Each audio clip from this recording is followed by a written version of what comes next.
From UFOs to psychic powers and government conspiracies, history is riddled with unexplained events. You can turn back now or learn the stuff they don't want you to know. A production of iHeartRadio's How Stuff Works.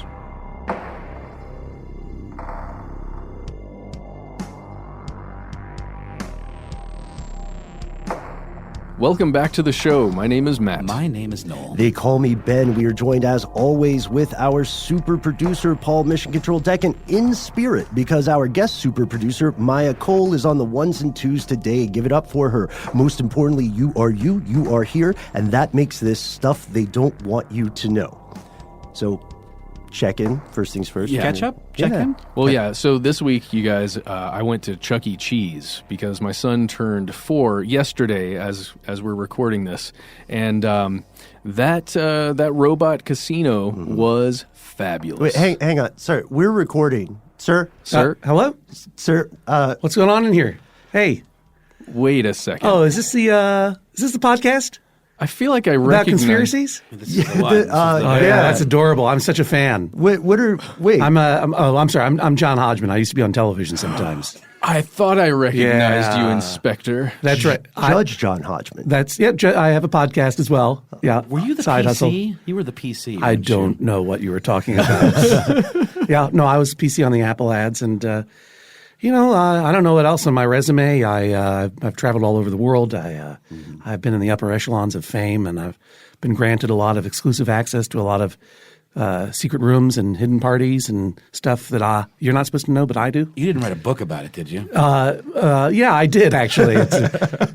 It's called Medallion Status, but that's not why I'm here. I'm just, I was just traveling through the secret tunnels on my way to a Secret World Government event. Of course. And like you do. Yeah, I have a secret door right into your room here, so I thought I would just check in and say hi.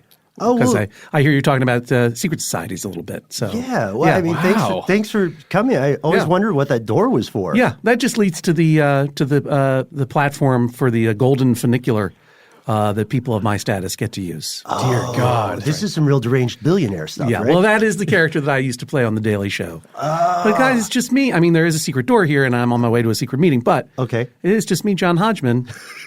It's hard to tell. The lines are blurring so much right now. Host of the Judge John Hodgman podcast and author of the new book Medallion Status: True Stories from Secret Rooms, which has a portion in it. This is a book that's mostly about my job as a famous minor television personality and what happened after, how unlikely and unusual it was that I should be on camera at all, the strange things that happened to me while I was there, and then what happened after I lost that job and panicked and started chasing a new kind of status as a Diamond Medallion member on the Delta.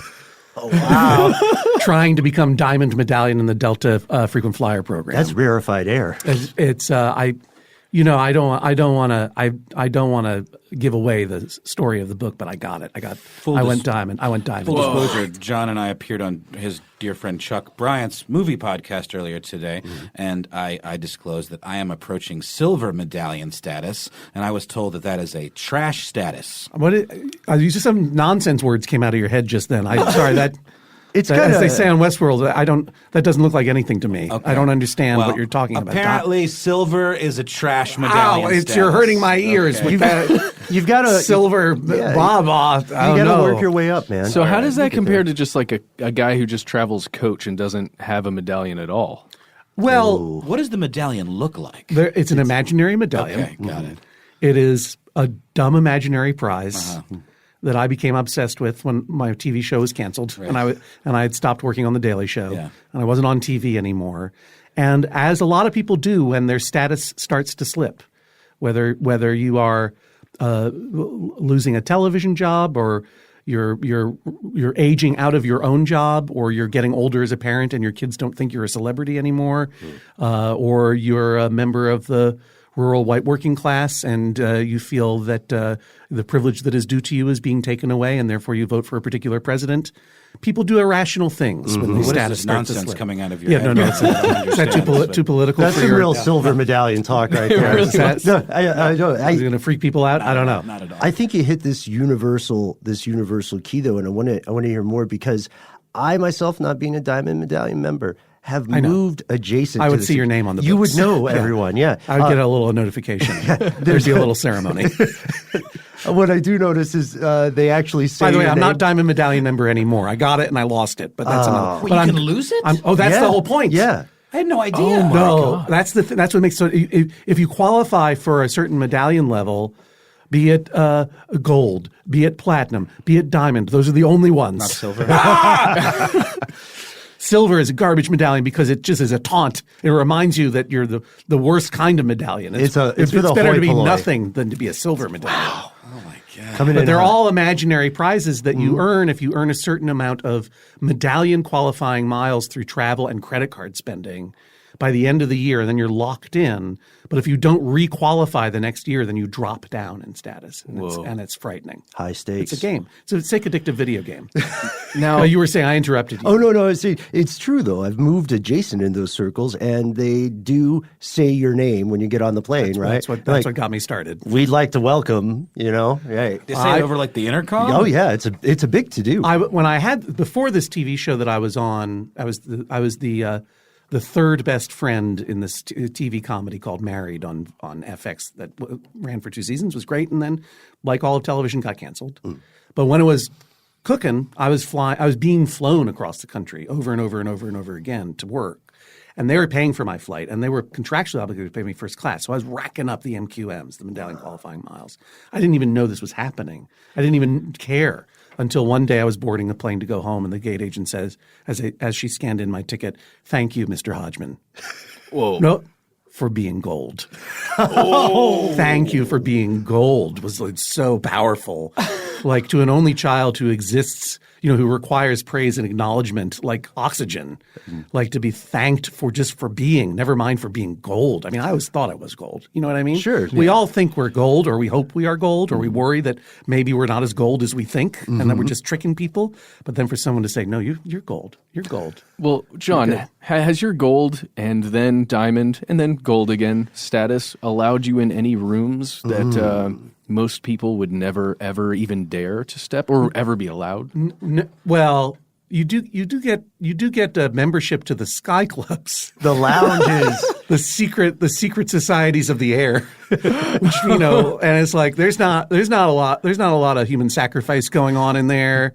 They have some pretty good soups. I have to say their Thai chicken soup is pretty good. I had Thai chicken soup for lunch today. From the Delta Sky Club? No, from soup. Because you're in Atlanta. Soup This is to ladle, farm to ladle. Yeah. Oh yeah, downstairs. it's good. It was really It's good. It's good. I've never had Thai chicken. See, the problem with the one that you had that made it less good than the ones you get in the Delta Sky Club is it was fresh. Probably was fresh. I was. Yeah. You know what I mean? The best, and I discuss in the book, the greatest jambalaya that I've ever eaten came out of the crock pot at the Delta Sky Club. It's at Louis Armstrong International Airport in New Orleans.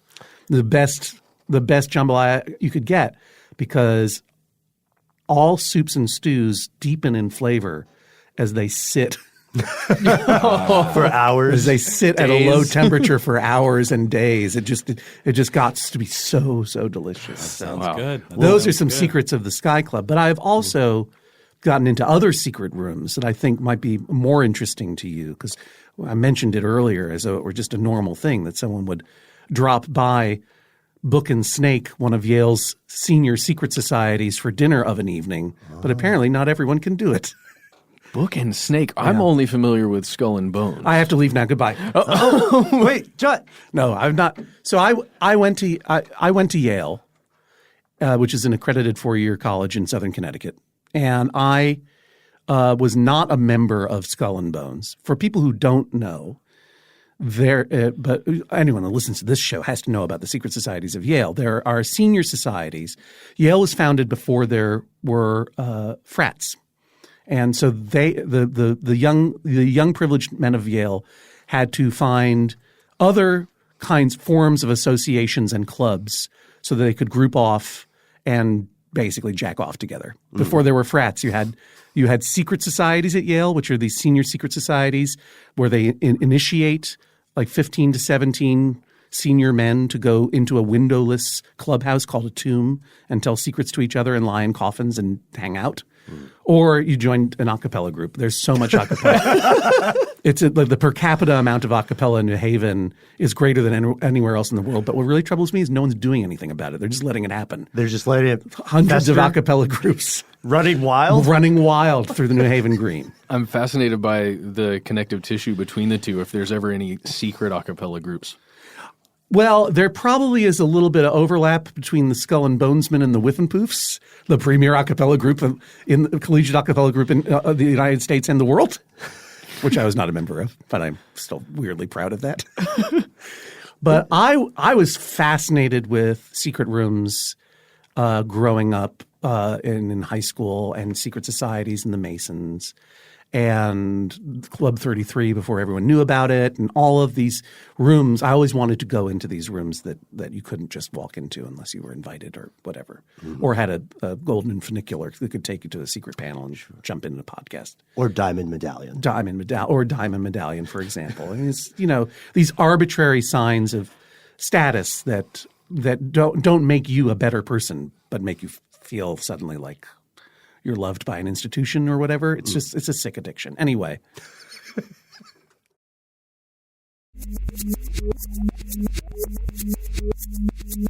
Basically, the reason I applied to Yale was that they had secret societies, Skull and Bones being the most famous one. The Skull and Bones being, reputed to be the pipeline to Illuminati, super status, secret world government control. The Diamond Medallion of conspiracy. The Diamond Medallion is like Yale Skull and Bones. That's the top. Like, oh, I'm sorry. You just went to the Bilderberg group once? No. This is Skull and Bones now.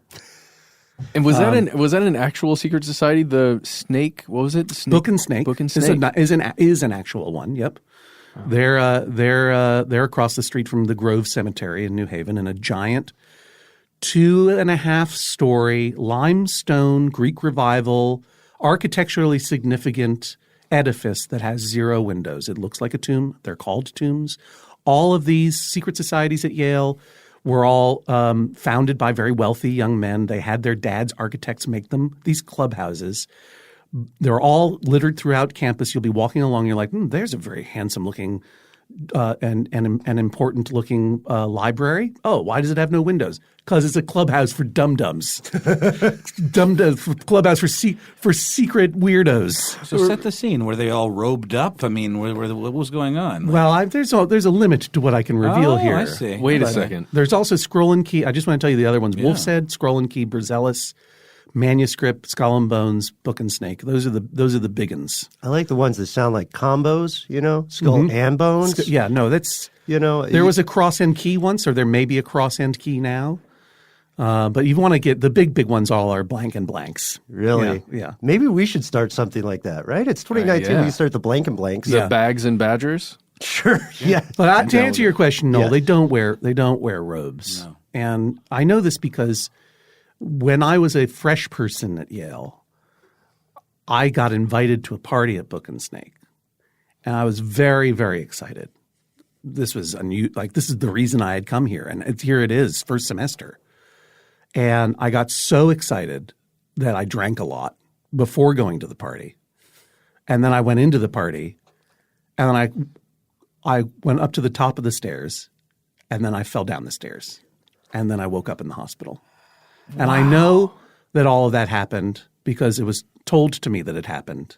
But my only memory is walking up to the door, and that's the last thing I remember. Oh, wow. And so it gnawed at me for the rest of my life. First of all, let me give some advice to college students. Don't get drunk and fall down the stairs. No. You're not immortal. Yeah. I'm very, very lucky that I didn't hurt myself. Oh, yeah. I'm glad. Don't do it. So to be fair, you don't know if they were robed up or not because you were unconscious. But I had blacked out. Right. Do you know what I mean? Yeah, of course. Yeah. Now, there are certain people who attended Yale and may or may not be sitting on the Supreme Court now who believe that blacking out is not a thing that happens. Oh, but I can tell you, I can think of one. The FBI did a whole impression of an investigation. They right? did the Illuminati investigation. It was a great bit. It was a nothing to see here investigation. Are you 100% positive you didn't get initiated that night, and that was part of it? I had no idea. I mean, I had friends who were there. One of whom, Jonathan Colton, is a musician. And yes. a dear friend still, and a whiff and poof, by the way. The most prestigious collegiate a cappella group in the world. That's right. I'm friends with a whiff and poof. I'm bragging. Yeah. Is that sort of like Hufflepuff? No. It is insofar as it's all nonsense words. Got it. Yeah. Got it. Anyway, he was there. He said he saw me in there. I knew that I had been in there. It's an unnerving thing to have a memory that you cannot recall. And especially when you were going into the secret society that you wanted to see so badly. Yeah. And you realize that those secret societies are pretty powerful. They know how to erase a mind. Like they took that memory right out of my head. And you might be a legend to them. They might be hanging out and they're like, "Oh man, you remember Stairs guy? Well, He was wild." I don't know how much they thought about me for years and years and years. Until you showed up on TV. And I don't think they thought about me then either. I think they started thinking about me once I started like telling this story in public, and I included it in a book, and I wrote about it online, and I got an email co-signed by a man and a woman, both members of Book and Snake. I won't reveal their names. We'll call them Booker and Snakia. Oh, cool. Okay. And they said, I'm sorry this has been haunting you for so long. We have a dinner every Thursday. We often invite interesting people to join us. Do you want to have dinner with us? And I was like, yeah, I do. And I was really excited to go back and see what I had seen, but couldn't remember having seen. And I'll tell you this much, and there's more in the book. They're all very nice. No robes. The secrets of the secret society are these. If you're invited to a secret society at Yale for dinner, and you arrive to the dining room 15 minutes late, all the spanakopita will be gone. Oh.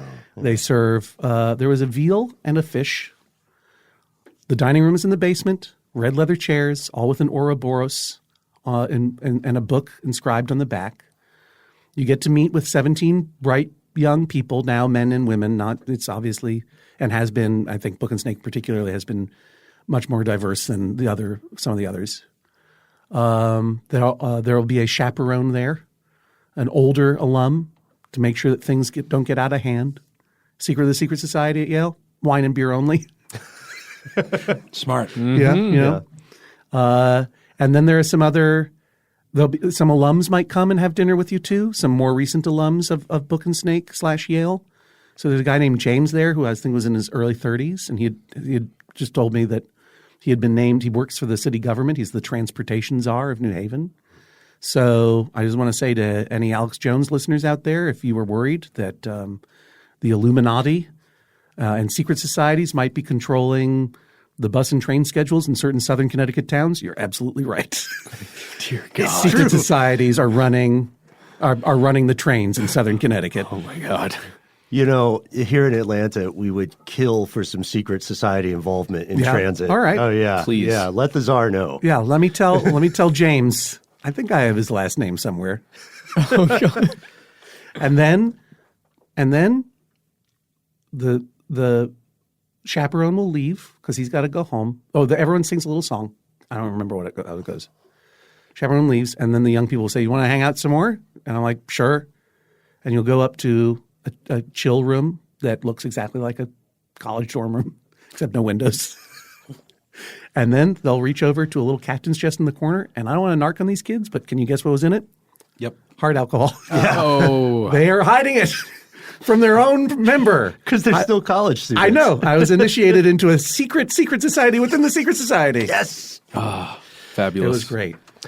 But I'll tell you one other thing. Sorry, follow-up questions? Oh, I was just going to say, are you okay with disclosing this? Well, obviously I'm doing it. Sure. Why are you threatening and or offering to murder me? No, looking out for your personal safety. Quite the opposite. No, they Book and Snake they've been inviting me into their clubhouse for years. It started when I was a freshman in college. You're embedded. Yeah, but I mean they're chill. They and in fact, they thought they thought the story was funny. These secret societies don't control the universe. You know what I mean? I don't know what's going on at Skull and Bones. I knew a guy who was in Skull and Bones, and he was like, we just sit around, we have dinner. He was a member of the class that was the first to admit women, to tap women to join the next year's class. And the alumni got so furious that they were trying to make Skull and Bones coeducational that the alumni members came and changed the locks on the tomb to lock them out of their own clubhouse. Wow. So these are old institutions that are obviously weird, crusty, monuments to a certain kind of privilege. But as far as I could tell inside Book and Snake, it's just young, interesting young people who have been given this opportunity to play in a windowless building for a while and be friends.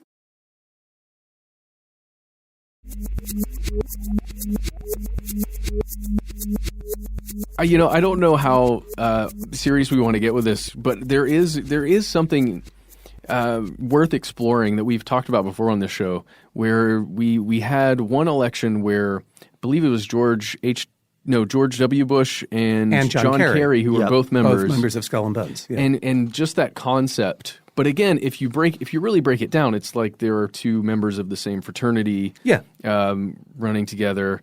But I think the nomenclature, the title of having it a secret society, creates that anxiety within me a little bit, but the public. Of course. I mean, if you don't have Diamond Medallion and you're not in that Sky Club, you're wondering what's going on behind those doors. Something freaky is happening. People are actually being treated like human beings in there out here. I think that's a very good point. But I'll say something else that's true, is that obviously if you go to an elite college or institution like Yale or many others, already you're forging contacts with people who, statistically are, if not likely, that's you'll probably know some people who are pretty powerful. As you look, I became a literary agent and then a service journalist, and now I'm a carnival jester. I'm nothing. I don't have any power, but I definitely know people. I remember people from college who are now in positions of power. Samantha Power, for example, the former ambassador to the UN, not only powerful but named Power. It's her name. She and I were at college at the same time. I didn't know her, but sure. But these institutions do self-select into groupings, and whether or not, and then if you super select into something like a secret society, there is a kind of soft conspiracy of acquaintanceship and giving people a leg up if possible, and it happens in networks of any kind.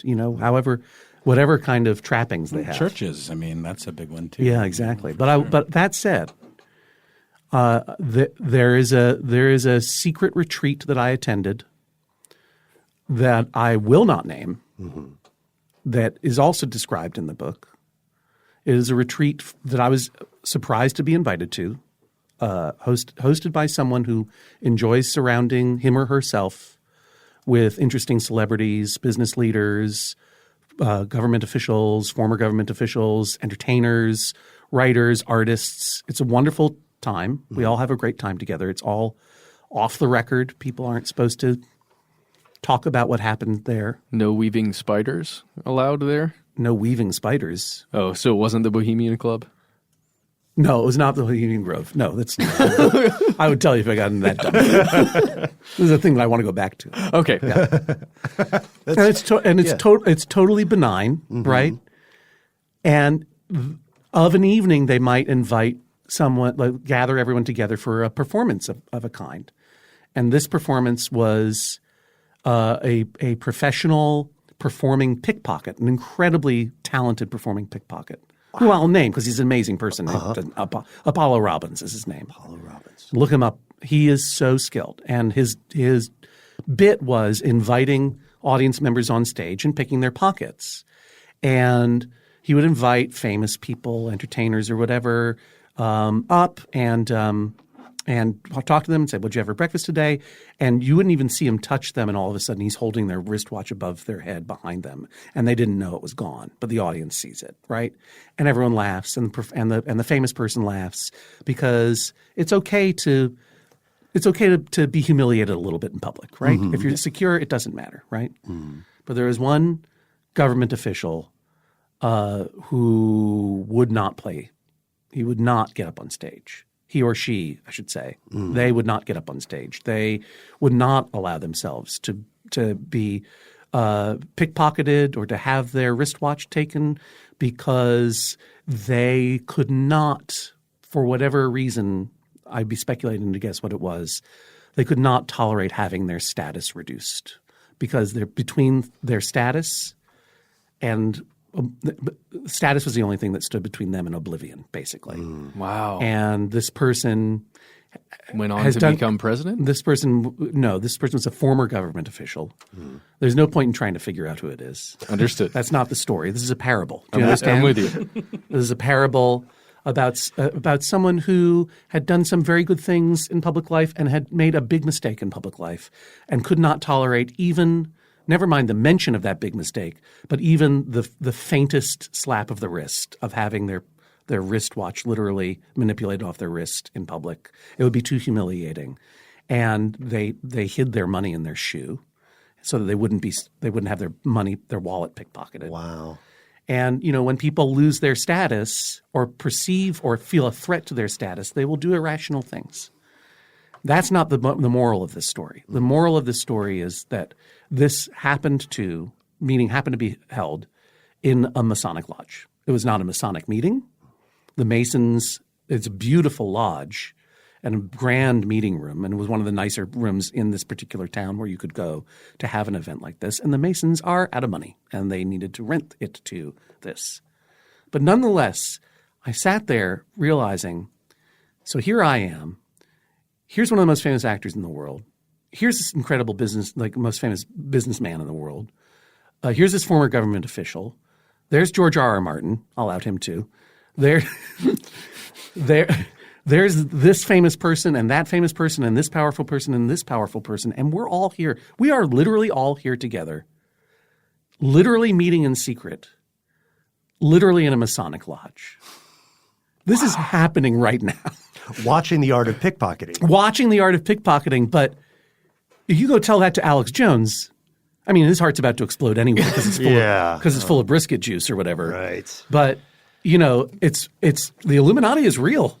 The Illuminati is real. Like secret meetings of world leaders are happening in Masonic lodges. We're not discussing how to manipulate how to manipulate governments into war to form a one world government or anything like that.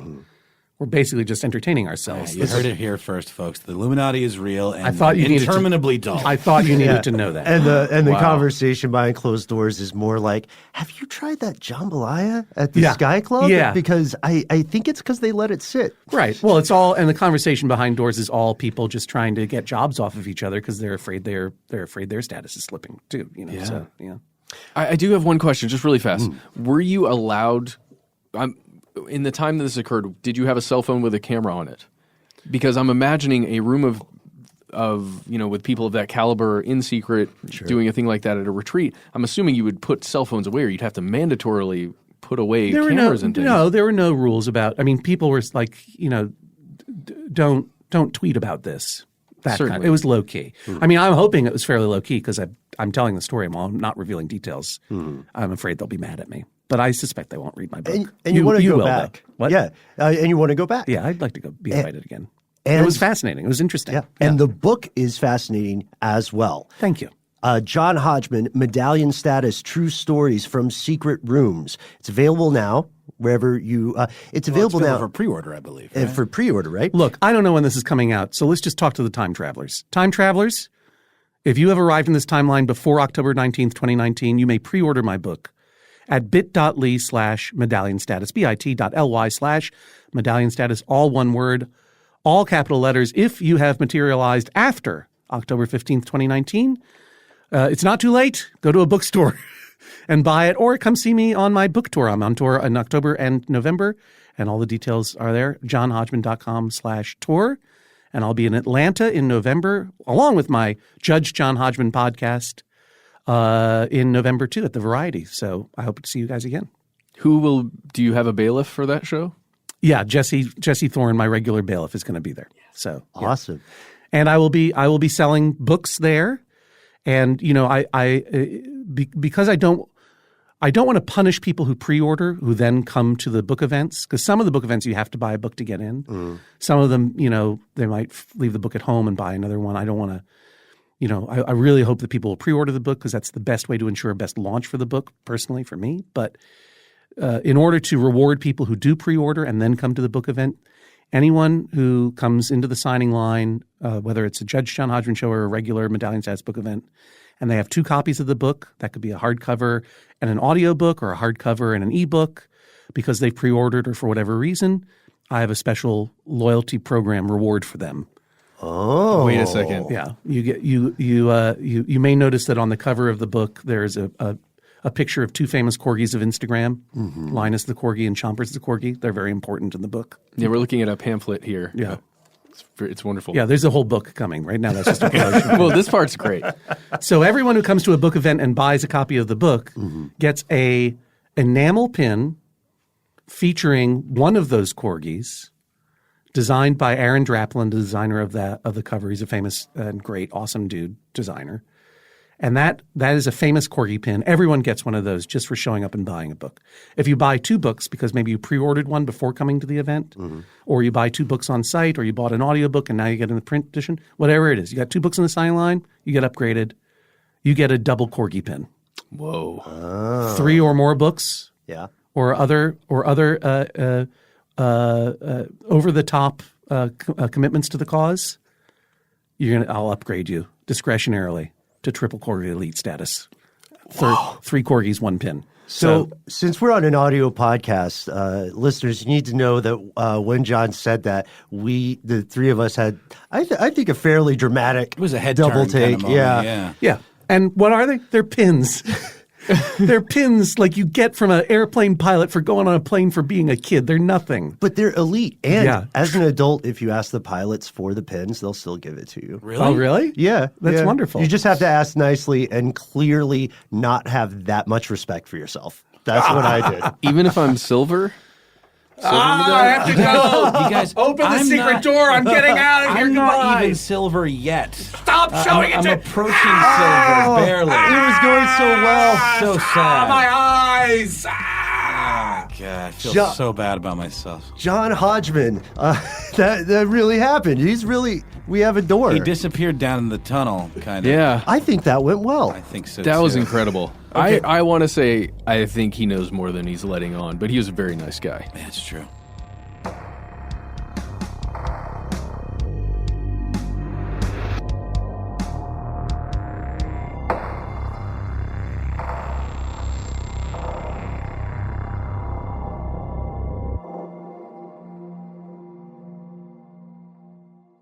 Stuff They Don't Want You to Know is a production of iHeartRadio's How Stuff Works. For more podcasts from iHeartRadio, visit the iHeartRadio app, Apple Podcasts, or wherever you listen to your favorite shows.